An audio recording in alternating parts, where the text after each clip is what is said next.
इसमें मैं एक ही बात आपको कहूंगा कि मैंने जब से हमने राजनीति में बड़े शीर्ष नेतृत्व को देखा, चाहे वो राजा वीरभद्र सिंह थे, वो कभी नीचे की राजनीति में नहीं आते थे, गांव तक नहीं आते थे।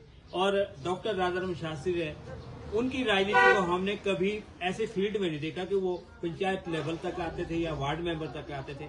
आदरणीय राजा योगेंद्र चंद थे, वो कभी इन चीजों में नहीं फंसते थे। वो जो है कभी भी फील्ड में इस तरह का इंटरवीन नहीं करते थे। वो पंचायतों में नहीं, उनके लिए सब बराबर होते थे।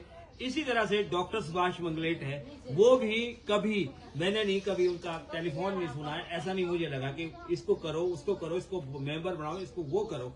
लेकिन ये जो दिशा दशा अब बदली है, ये सवाल सब समझते हैं, सब लोगों को पता है। मेरा ये मानना है कि जो बड़े शीर्ष नेतृत्व के लोग हैं, उनको जो है पंचायती राज और जो खासतौर से ये जो नीचे की निकाय है, इसमें नहीं फंसना चाहिए। क्योंकि ये जो इलेक्शन है, ये चुनाव जो है, ये जो है फैमिली की संख्या, खटा की संख्या इत्यादि और हमारी गांव की परंपराओं पर लड़ा जाता है। और इसमें जो है पार्टी लेवल कहीं नहीं होता है। बेशक बाद में वो किसी भी रंग में रंग जाते हैं, वो उनका नैरेटिव होता है, लेकिन गांव में ये कभी नहीं देखा जाता है। और मैं ये चाहता था कि ये गांव की जो हमारी जो राजनीति है, इसमें जो है बड़ा नेतृत्व कभी ना इन्वॉल्व होता, तो इसमें जो है हम लोगों को मौका मिल सकता है। जब ऊपर का डिस्टर्बेंस रहेगा, तो उनकी मर्जी के जब लोग बनेंगे, तो मैं समझता हूं कि पंचायती राज में और लोगों की समस्याओं में कभी जो है वो मसला हल नहीं हो सकता, क्योंकि उनको तो उनका ही आदेश सुनना है। और अगर जो लोग जीत कर आएंगे या उनका अपना एक अपनी अलग सोच होगी,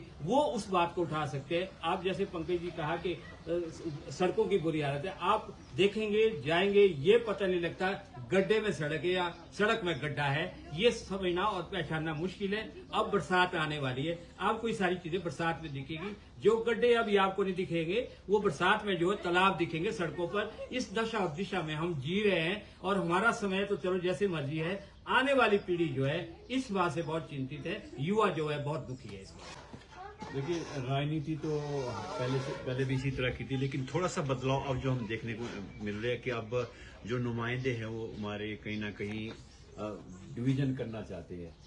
परिवारों में डिवीजन, पंचायतों में डिवीजन, जो बंटवारे की राजनीति है, ये मैं समझता हूँ कि बहुत लंबे समय तक नहीं चलने वाली। जब लोग इस चीज को समझेंगे, हकीकत को समझेंगे, इसकी तह तक जाएगी, तो उसमें मैं समझता हूँ कि आने वाले समय में उनको इसका बहुत बड़ा नुकसान होगा। ये जो बहुत अच्छा और बेहतर सवाल आपने पूछा, और आजकल इसी की बात है, इसी की चर्चा है। और मेरा ये मानना है कि कमजोर नेतृत्व, जिस क्षेत्र का, जिस इलाके का कमजोर नेतृत्व रहता है, वहाँ ये ऐसी समस्याएं लगातार रहती है। क्योंकि सबसे बड़ी बात यह है कि ये छोटी छोटी चीजें हैं, ये मसले ही दूर नहीं हो रहे हैं। तो इसका